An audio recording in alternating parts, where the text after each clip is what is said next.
말씀은 신약성경 요한복음 2장 13절로 17절 말씀, 신약 145쪽, 제가 가지고 있는 성경은 그렇습니다.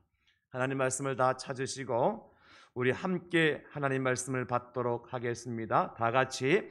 유대인의 유월절이 가까운지라 예수께서 예루살렘으로 올라가셨더니 성전 안에서 소와 양과 비둘기 파는 사람들과 돈 바꾸는 사람들이 앉아 있는 것을 보시고 노끈으로 채찍을 만드사 양이나 소를 다 성전에서 내쫓으시고 돈 바꾸는 사람들의 돈을 쏟으시며 상을 엎으시고 비둘기 파는 사람들에게 이르시되 이것을 여기서 가져가라. 내 아버지의 집으로 장사하는 집을 만들지 말라 시니 제자들이 성경 말씀에 주의 전을 사모하는 열심이 나를 삼키리라 한 것을 기억하더라.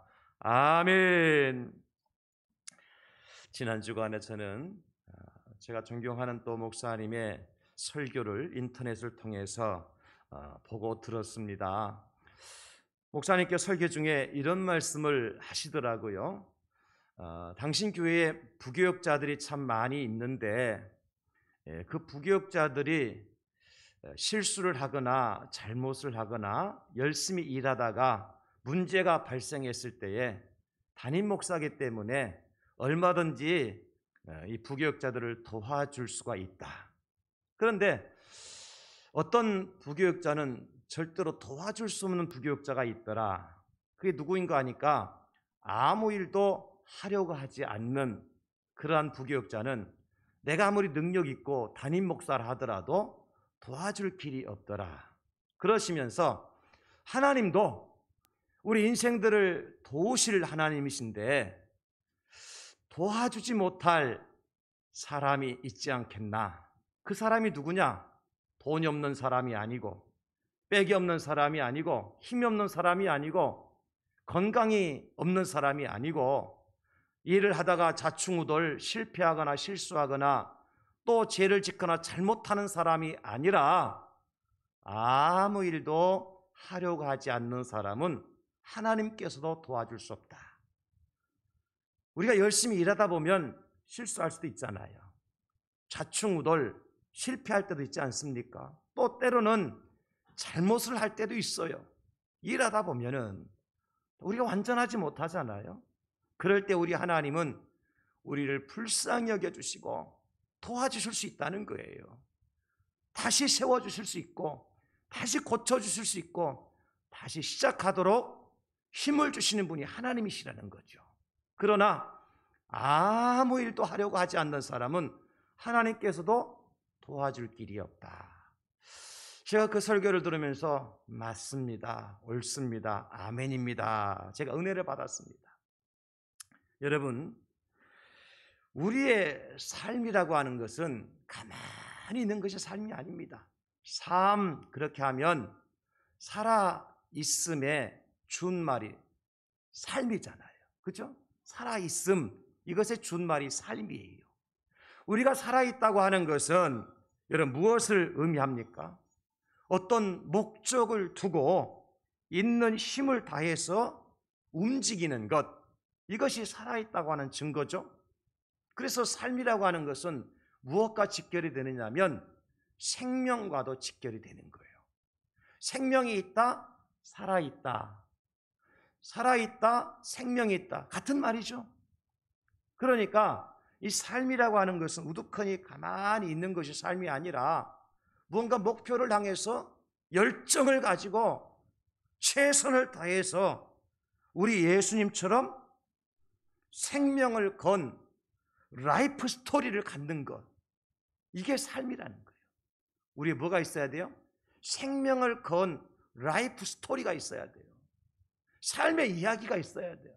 삶의 흔적이 있어야 되고 삶의 증거가 있을 때 그런 사람을 살아있다, 그렇게 말할 수가 있다는 겁니다.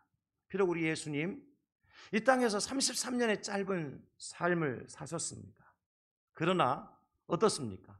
다른 분들이 이 땅에서 70년, 80년, 90년을 살아온 것보다도 더 많은 삶의 흔적과 삶의 스토리를 남기고 가신 분이 예수님이시잖아요. 그래서 위대한 겁니다. 멋진 삶을 사신 거예요. 어떤 사람은 100년을 살아도요, 도대체 뭐하고 살았는지 내용이 없이 그냥 지나가는 사람이 있어요. 그러나 어떤 사람은 30, 40년의 짧은 삶을 살더라도 놀라운 삶의 흔적, 삶의 스토리를 남기고 가는 사람이 있습니다. 누가 제대로 산 삶을 산 사람입니까? 100년을 산 사람입니까? 아니면 30, 40년의 삶을 산 사람입니까? 삶의 세월이 짧고 긴 것이 절대로 문제가 아니라는 거죠, 여러분. 아니에요. 얼마나 오래 살았느냐, 얼마나 짧게 살았느냐, 그것이 결코 삶의 성공과 실패를 좌우하는 잣대는 되지 않는다. 세례 요한의 삶, 여러분 보십시오. 세례 요한, 우리 예수님보다 6개월 먼저 오셨죠. 그리고 드디어 세례 요한이 무엇인가 하려고 하는 순간 예수님께서 이제는 본격적으로 사역을 시작하십니다. 그때의 세례 요한은 목베임을 당하고 죽습니다. 꽃을 피우고 열매도 맺기 전에 목베임을 당해 죽어요. 30대 초반에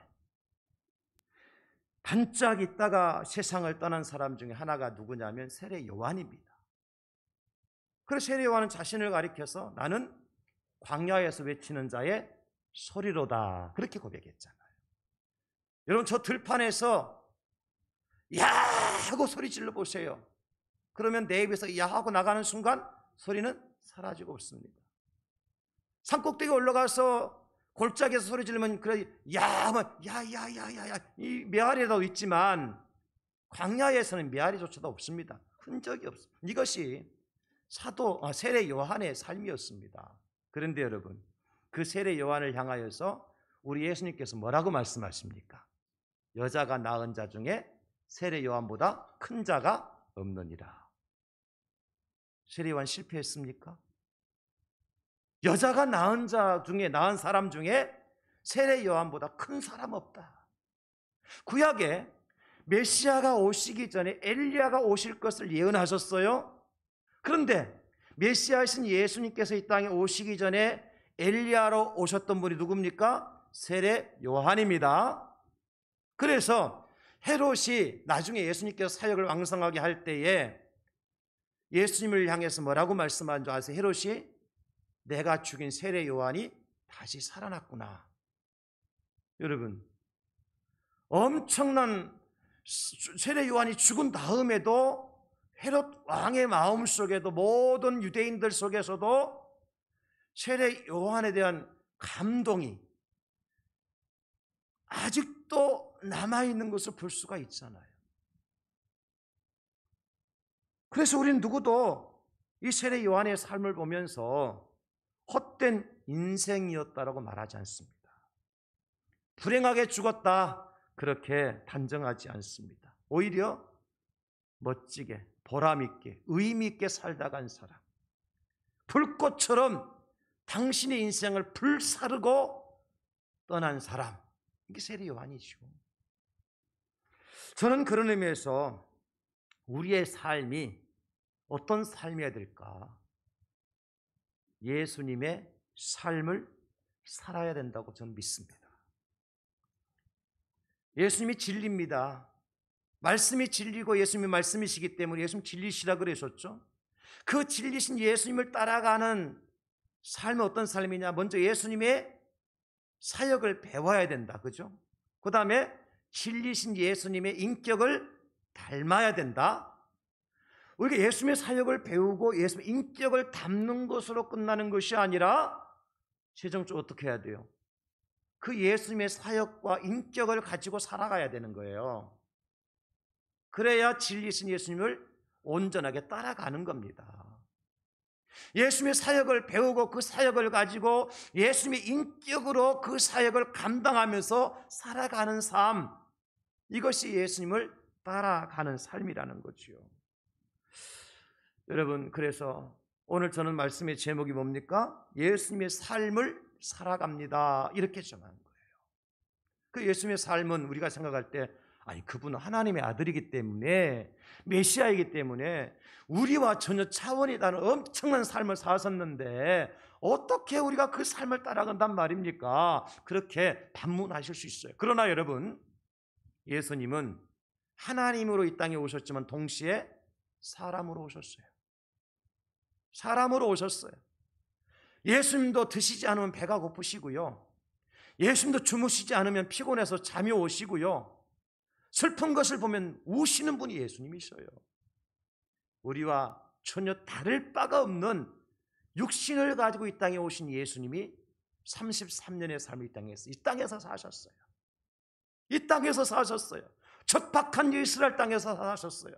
따라서 우리도 얼마든지 예수님의 삶을 살 수 있다. 왜? 그분의 삶이 특별한 삶이 아니라는 것. 다만 예수님의 삶은 한마디로 말하면 믿음을 가진 자가 살아가는 삶의 모범을 보여줬을 뿐이에요.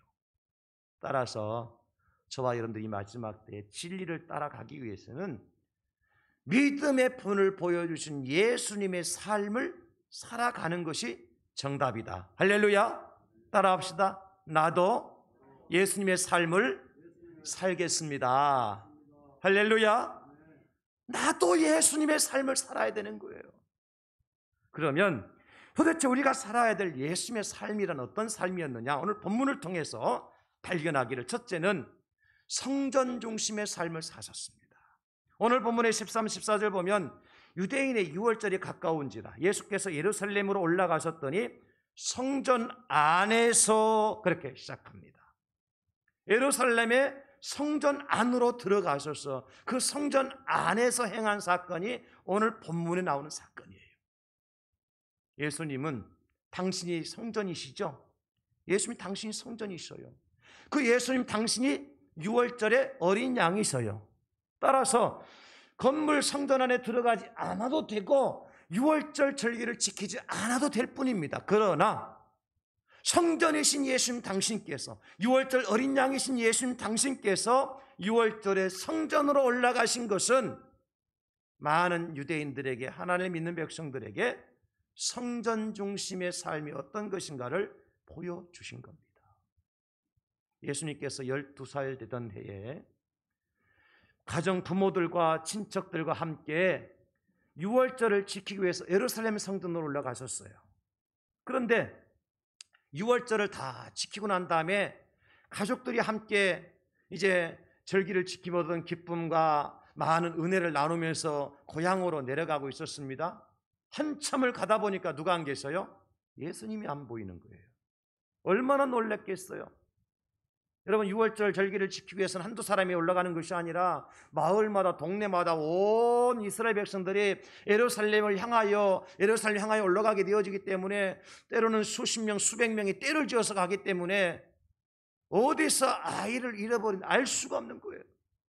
그 부모들이 애타는 심정으로 예수님을 찾아 어디까지 가는가 하니까 결국 출발했던 예루살렘 성전까지 갑니다. 거기 가니까 예수님 거기 계시는 거예요. 야, 우리가 얼마나 애타게 찾았던데 여기서 도대체 뭐 하고 있노? 그랬을 때 예수님께서 말씀하시기를, 누가복음 2장 49절에 예수께서 이르시되 어찌하여 나를 찾으셨나이까? 내가 내 아버지 집에 있어야 될 줄을 알지 못하셨나이까 하시니, 12살 때 예수님의 말씀이에요. 내가 나의 아버지 집에 있는 것은 당연하지 않습니까? 예수님은 하나님의 아들이시고 성전은 누구의 집이에요? 하나님 아버지의 집이고, 아들이 아버지의 집에 머무는 것은 당연하다. 그러니까 여러분, 탕자가 아버지의 집을 떠났지만은 결국에는 어디로 돌아옵니까? 아버지 집으로 돌아오잖아요. 이게 자식의 도리예요. 부모가 있는 부모의 집으로 자녀들은 돌아오는 것이 당연한 거예요. 그래야 아버지의 사랑을 받을 수 있고 아버지의 보호를 받을 수 있고 아버지의 유산을 물려받을 수 있는 거예요. 집 나간 자식은 유산 못 물려받습니다. 그렇지 않습니까?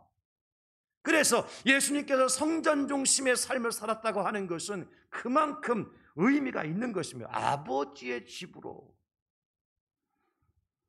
오늘 본문에서 예수님께 이렇게 의분을 일으키시는 이유가 무엇입니까?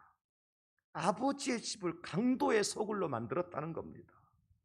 이 사건 바로 있기 전에 예수님께서 예루살렘으로 올라오시면서 예루살렘 성전을 보시면서 예수님께서 펑펑 우십니다. 눈물을 흘리십니다. 왜 우셨느냐? 누가복음 19장 41절로 42절에 보면 가까이 오사 성을 보시고 우시며 이르시되 너도 오늘 평화에 관한 일을 알았더라면 좋을 뻔하였거니와 지금 내 눈에 숨겨졌도다. 무슨 얘기냐면 예루살렘 평화의 도시입니다. 샬렘이 평화잖아요. 평강의 도시, 평강의 성입니다. 그런데 그 평화의 성인 예루살렘 성이 하나님의 진노와 심판으로 무너져 내린다는, 더 이상 평화가 없이 예루살렘 성전이 하나님의 심판으로 아버지의 집이 파괴될 것을 예수님 아셨던 거예요. 그래서 우신 거예요. 우리가 잘 아는 것처럼 성전은 어떤 의미를 가지고 있죠? 하나님이 거기 계신다고 하는 임재의 처소로서의 의미를 가지고 있잖아요.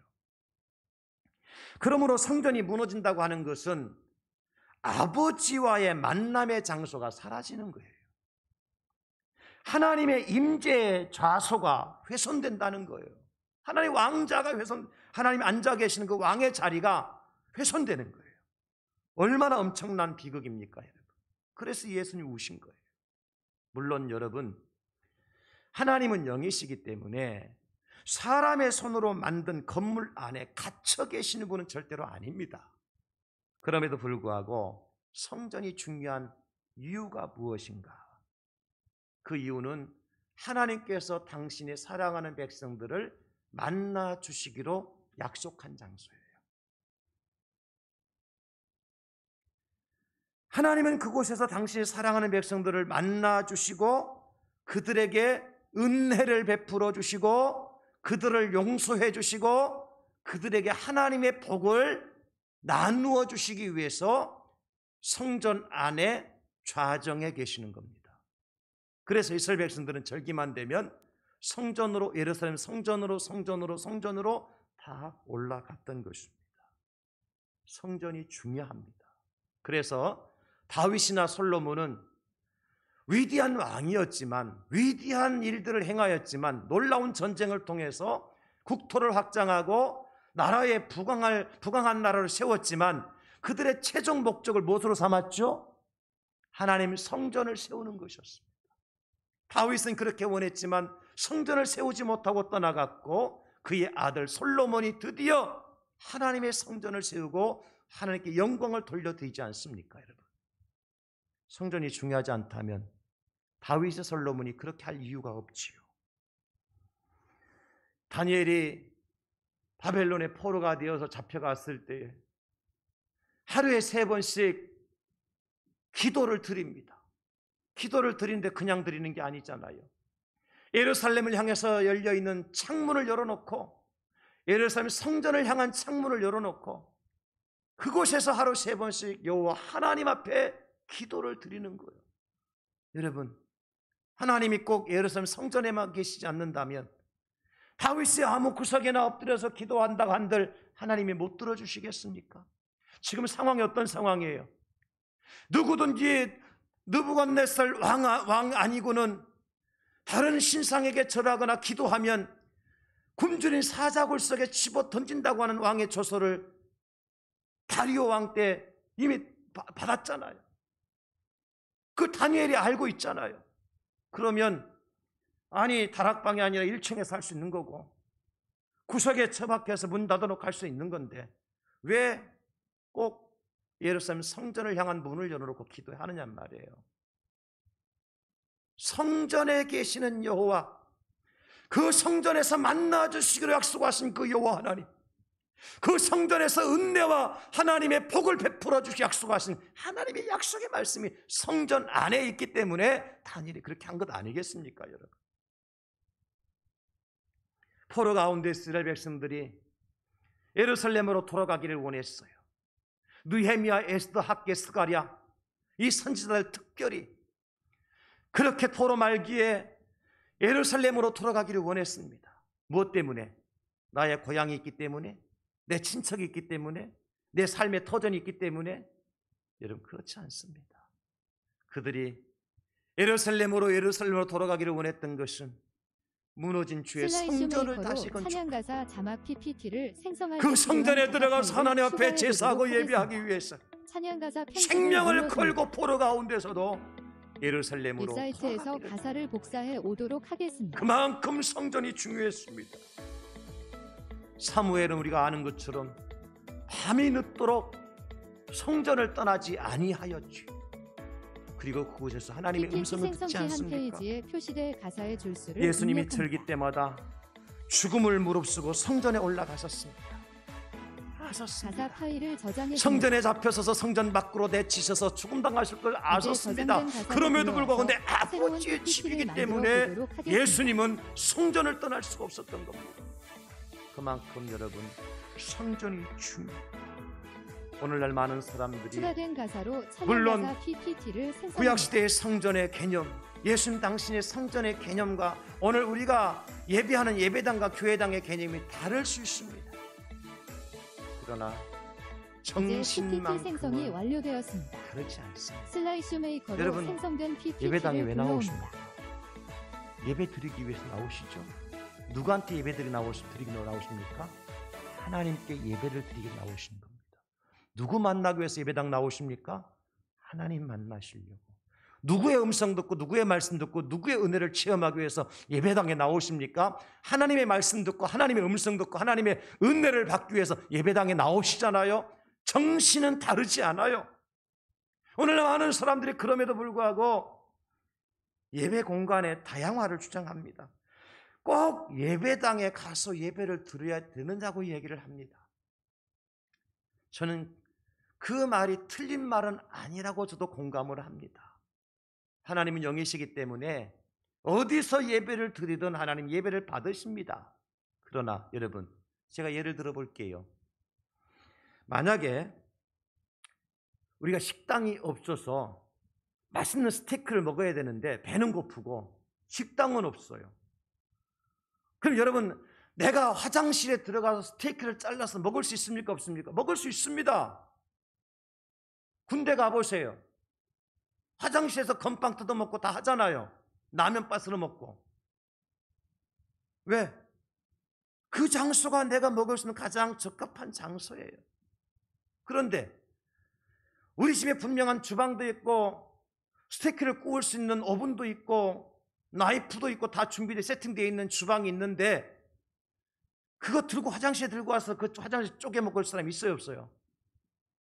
없잖아요. 그렇게 안 하잖아요. 또 예를 들어볼까요, 여러분? 우리 집에 침실이 없어, 안방이 없어, 수거할 공간이 없어. 그럼 내가 어디서라도 자야 돼요? 들판에 가서 거죽대기라 덮고 자야 될 거 아니에요. 지난주에 저 북한에 내려왔던 그 청년처럼 그 추운 벌판에서 낙엽이라 덮고 자야 될 거 아니에요. 그런데 우리 집에 안방도 있고 보일러가 팡팡 돌아가고 있고 침대도 있고 이불도 있는데 그거 다 처분하고 막 나 이거 필요 없어 그러면서 저 구포역 앞에 광장에 가서 낙엽 뒤집어 쓰고 잠잘 사람 있습니까? 없습니까? 없잖아요. 왜 꼭 그렇게 해야 됩니까? 옛날에 우리 학교 다닐 때는 공책이 없고 연필이 없으니까요. 칠판도 없고 그럴 때는요. 선생님이 애들 데리고 마당에 가서 돌멩이 하나 주워갖고 수학 공부, 산수 공부할 때도 돌멩이 숫자 세우고 그림 그려놓고 공부 가르쳤어요. 근데 지금 그렇게 할 필요가 있어요, 없어요? 없죠. 왜요? 학교가 있고 교실 있고 연필 있고 공책이 다 있잖아요. 여러분, 예배의 공간이 없을 때 저 아프리카에 사랑하는 우리 형제들처럼 말입니다. 예배당이 없으니까 그들은 어떻게 해요? 망고나무 밑에서 모여서 비를 피하여서 예배를 드려요. 저 바나나 이파리를 줄기를 엮어가지고 말입니다. 바람맞이 해놓고 거기를 진흙과 소똥을 이겨가지고 벽을 바르고 그 소똥 냄새 나는 그곳에서 예배를 드립니다. 예배 공간이 필요 없다면 그럴 필요가 있습니까? 없습니까? 뭐 하려고 그래요? 아무 데서나 예배 드리고 춤추면 더 낫지. 더 훨씬 더 공기가 좋고 말입니다. 환경이 낫지. 뭐 하려고 소똥 냄새 나고 푸석푸석 뛰기만 하면 먼지가 그냥 푸석 올라오는 그 공간에 함께 모여서 예배를 드리느냐 말이에요. 예배 공간이 필요 없다면, 예배당이 필요 없다면. 그래서 우리가 지난해 2020년도 그 코로나 과정 속에서도 말입니다. 유년비드 미션 선교센터에서요 150개 교회를 세웠어요. 아프리카 우간다에 2개 학교를 세웠어요. 왜 그렇게 했습니까? 예배당이 필요 없다면 그럴 일 필요 없습니다, 여러분.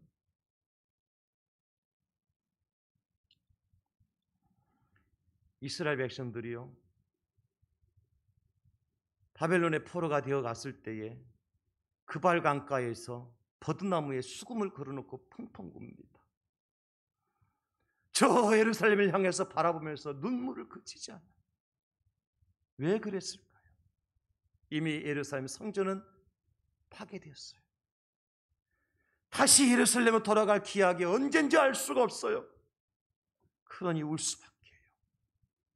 언제나 내가 예루살렘 돌아가서 그 성전을 재건하고 하나님 앞에 제사를 드릴 날이 언제일까? 이 바벨론의 이방인들을 위해서 내가 수금을 치면서 이방신을 위해서 노래를 부르는 것이 아니라 여호와 하나님을 찬송하고 하나님께 예배드릴 성전이 들어갈 날이 언제일까 생각하면서 그들은 그발 강가에서 눈물로 강물을 띄웠던 겁니다, 여러분.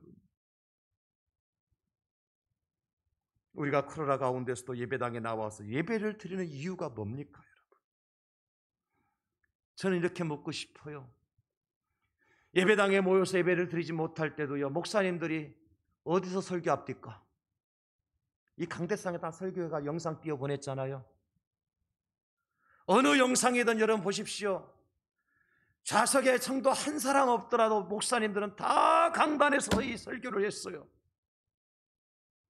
그런 목사님들 중에서도요 그런 말을 해요. 꼭 예배당에서 예배를 드려야 되나?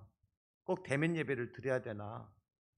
정부에서 하라는 대로 하면 되지 뭐 그렇게 해야 되느냐. 저는 그 목사님한테 대묻고 싶어요. 목사님, 그러면 목사님 뭐 하려고 강대상에서 설교하십니까? 집에 안방에서 침대 놓고 침대 누워서 설교해서 보내주시지 않고 거기는 하나님 안 계십니까? 여러분 어떻습니까? 뭐 때문에 당신 목사님은 하나님의 성전이라고 하면 교회당에 와서 문도 닫아놓은 그곳에서 여기 서갖고 설교하고 마치 성도들이 수천 명 수백 명 있는 것처럼 거짓말 설교하고 있습니까? 하나님의 성전이기 때문에 그렇잖아요. 하나님께 예배를 드려야 될 공간이기 때문에 당신만큼이라도 그렇게 하는 것 아닙니까, 목사님? 저는 그렇게 묻고 싶은 거예요. 성도들의 삶의 중심이 성전이 되어야 됩니다. 우리 예수님이 성전에서 엄청난 일을 하셨어요. 왜? 성전 중심의 삶을 살다 보니까 성전에 있어야 될 것은 없고 없어야 될 것이 있으니까 예수님께서 오늘 다 청결 작업하시는 것 아닙니까? 하나님의 교회 중심의 삶을 살아갈 때 교회가 거룩하게 될 곳임을 알고 교회가 하나님을 만나는 처소임을 알고 교회에서 하나님의 축복을 받는 그런 사람으로, 그런 삶으로 변화될 수 있어요. 사랑하는 성도 여러분, 우리가 남은 여생 예수님의 삶을 살아가기 위해서 첫 번째는 성전 중심, 하나님의 교회 중심, 예배당 중심의 삶을 절대로 포기하지 않을 수 있기를 성전이신 우리 예수님의 이름으로 축원합니다. 두 번째, 예수님의 삶은 말씀 중심의 삶을 사셨어요. 오늘 이렇게 예수님께서 이 성전에 들어오셔서 말씀드린 것처럼 예수님 지금까지요 태어나셔서요 십자가에 달려 돌아가실 때까지 이렇게 과격하게 행동하신 적이 없어요. 그런데 무엇 때문에 그렇게 하셨느냐? 병행 구절인 누가복음에 보면 기록된 바 내 집은 기도하는 집이라 하였거늘. 성경에 기록하기를 하나님의 성전은 하나님께 기도하는 집이다 그랬는데 오늘도 말씀해 보니까 너희들이 어찌하여 장사하는 집을 만들었느냐, 강도의 소굴로 만들었느냐. 그래서 예수님께서 이렇게 과격할 정도로 행동을 하시는 거예요. 무엇 때문에? 하나님 말씀 붙들고 살기 위해서, 말씀 이루시고 살기 위해서. 공생애를 시작하시면서 예수님 마귀에게 시험 받으시죠? 무엇으로 이기셨습니까? 말씀으로 이기셨습니다. 하나님의 말씀으로 이기셨습니다. 기록된 하나님의 말씀으로 승리하셨습니다. 사람이 떡으로만 살 것이 아니요 오직 하나님의 입으로부터 나오는 모든 말씀으로 말미암아 살 것임이니라. 할렐루야. 말씀이 살려요. 그래 예수님 말씀 중심의 삶을 사셨는데, 심지어 예수님께서요 요한복음 8장 26절에 이렇게까지 말씀하신, 내가 너희에게 대하여 말하고 판단하는 것이 많으나 나를 보내신 이가 참되시며 내가 그에게 들은 그것을 세상에 말하노라 하시니. 예수님이 하나님이십니다. 메시아입니다. 당신 스스로 무슨 말씀을 하면 그것이 진리입니다. 그런데 예수님이 그리하지 않으셨습니다. 어떻게 해요? 하나님께서 주신 말씀대로, 하나님께 들려주신 말씀대로 예수님이 그 말씀을 선포하는 거예요. 이게 성경 중심입니다. 사람 중심이 아니에요.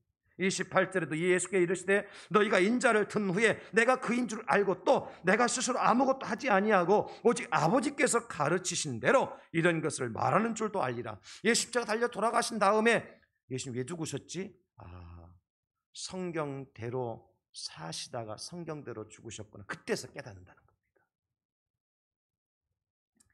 여러분 그렇습니다. 우리 예수님 십자가 달려 돌아가신 것은 뭐 예수 십자가 위에서 내려올 만한 능력이 없어서, 아니면 그 예수 십자가 못 박아 죽게 만드는 저 유대 군인들과 로마 군병들과 이 제사장 무리들을 예수님께 멸하실 수 없으셔서 그렇게 어린 양같이, 도살장에 끌려간 어린 양같이 십자가에서 아무 행동도 못 하시고 돌아가셨느냐?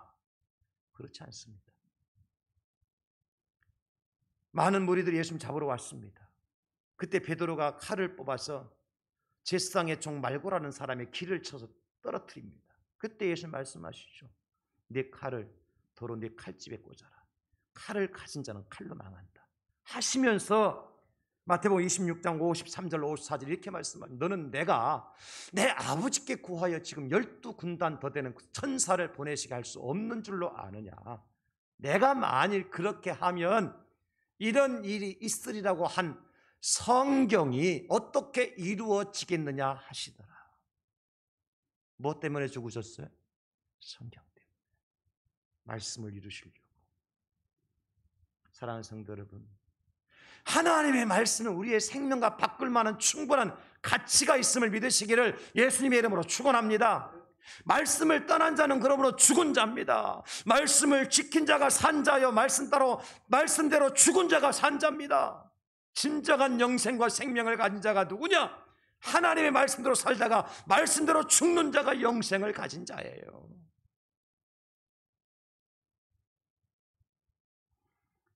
사도 바울이, 그 위대한 사도 바울이 평생에 고민했던 것 중에 하나가 무엇이냐면, 로마서에 보면 이렇게 말씀하고 7장 22절로 24절에 보면 내 속사람으로는 하나님의 법을 즐거워하리. 하나님의 법이 뭘까요?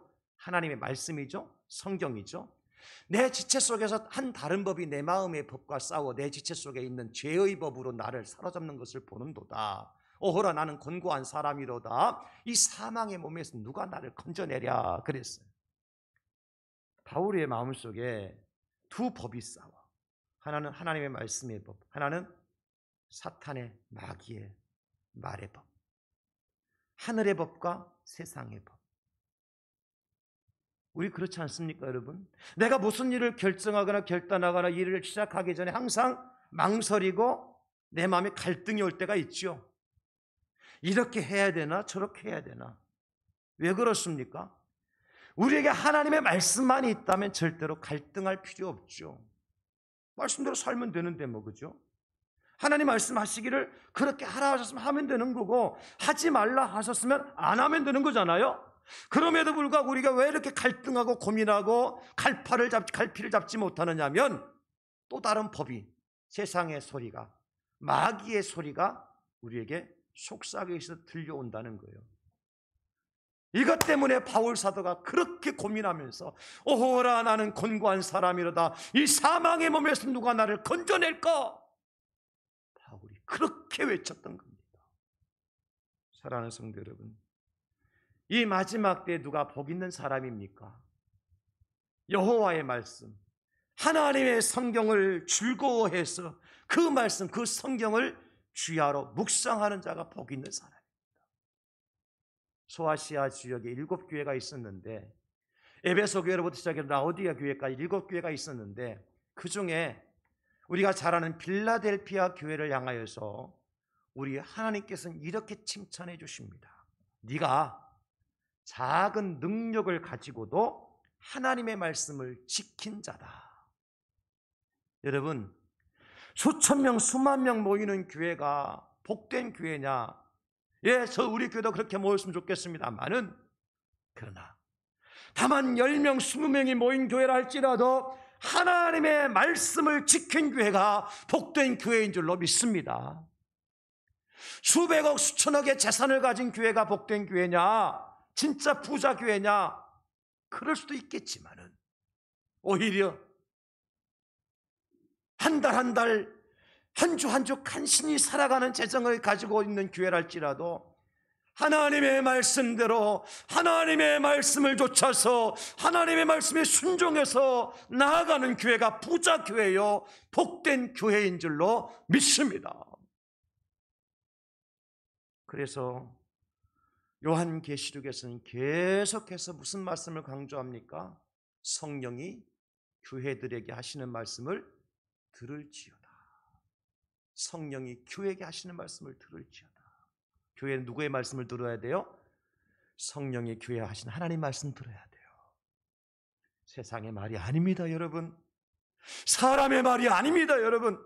하늘로부터 들려오는 하나님의 음성, 성령께서 여러분 내면에 들려주시는 하나님의 음성을 듣고 복 있는 사람이 될 수 있기를 예수님의 이름으로 축원합니다. 마지막 세 번째, 예수님의 삶을 산다고 하는 것은 성전 중심의 삶을 살고 하나님 말씀의 중심의 삶을 살아야 되고, 마지막 세 번째, 우리 예수님 어떤 삶을 사셨느냐? 정의를 위한 삶을 사셨습니다.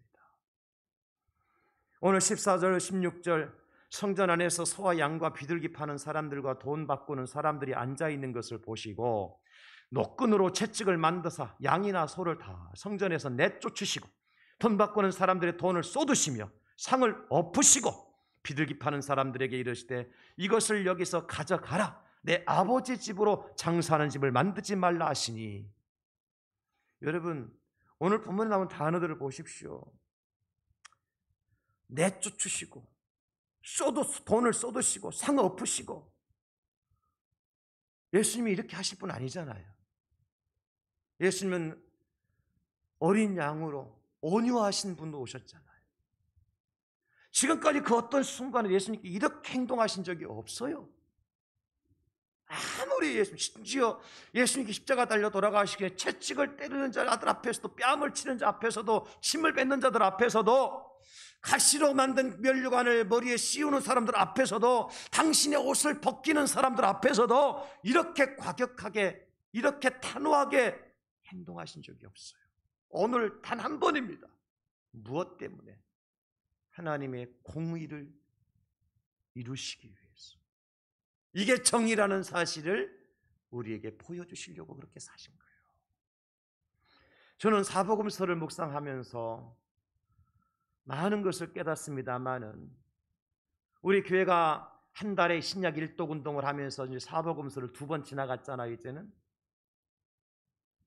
이제 오늘부터는 골로새서를 읽기 시작하잖아요. 사복음서의 특징을 가만히 보면요, 여러분, 우리 예수님께서 유대인들이 싫어하는 일을 행하신 날이 언제입니까? 안식일입니다. 예수님께서 병자를 고치시고 제자들이 밀밭 사이를 지나가다 밀리삭을 까먹고 예수님께서 죄인들과 앉아서 식사를 같이 하시는 날이 언제입니까? 안식일이었습니다. 또 예수님께 많은 부류의 사람들을 만났지만은 유대인들이 가장 예수를 미워하는 이유가 뭡니까? 예수님 누구랑 같이 했어요? 죄인들과 같이, 세리들과 같이 했어요. 가늠한 여인들과 같이 했어요. 그래서 결국 어떻게 됩니까? 안식을 범한 자로, 죄인들과 함께한 자로 하나님을 당신 아버지라고 한 죄로 예수 십자가 달려 죽게 하시잖아요. 여러분 그러면 사복음서를 여러분 읽으시면서 안식일에 밑줄을 그어 보세요. 거의 모든 사건 80% 90%가 안식일에 일어난 사건들이에요. 누구와? 죄인들과 세리와. 저는 이것을 보면서 예수님 왜 그러셨을까?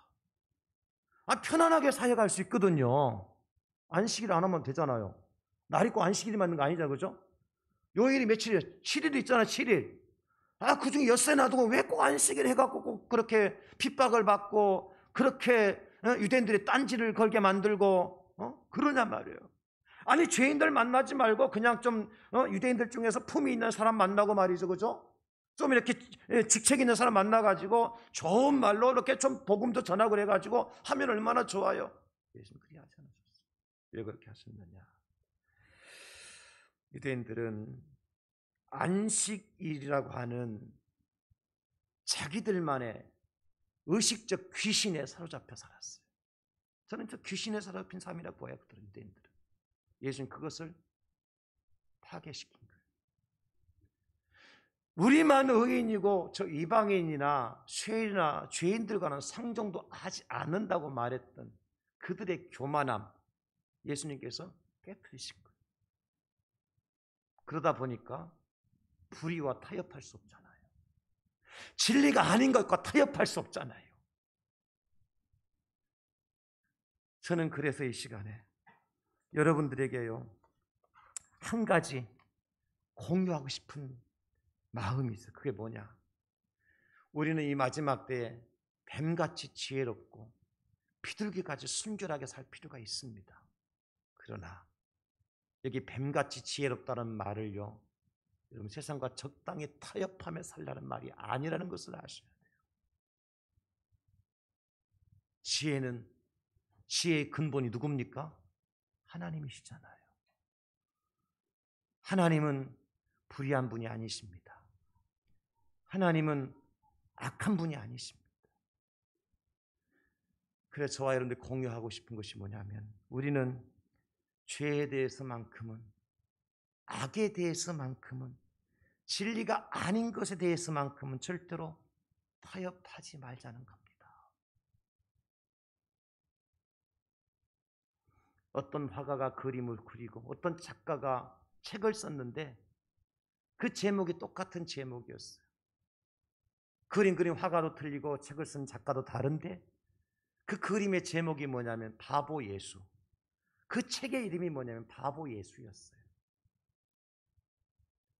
그림과 그 책에서 말하는 바가 뭐냐? 세상이 보기에 우리 예수님은 바보스러운 결단을 하시더라. 세상이 보기에 우리 예수님은 바보스러운 삶을 사셨더라. 그래서 바보 예수예요. 여러분, 뱀같이 지혜롭게 사는 것은 세상이 볼 때의 바보가 아니라 굉장히 융통성 있고 굉장히 포괄성 있고 수용성 있는 사람을 이야기할 겁니다. 그러나 우리 하나님께서 보실 뱀같이 지혜로운 자는 누굽니까? 죄와 타협하지 아니하고 악한 일에 관여하지 아니하며 진리가 아닌 것에 손을 뻗지 아니하는 그런 사람이 뱀같이 지혜로운 사람 아니겠습니까?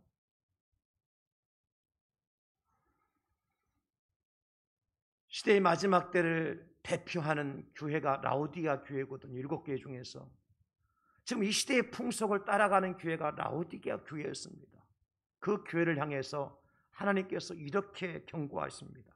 요한계시록 3장 15, 16절에 내가 내 행위를 아노니 네가 차지도 아니하고 뜨겁지도 아니하도다.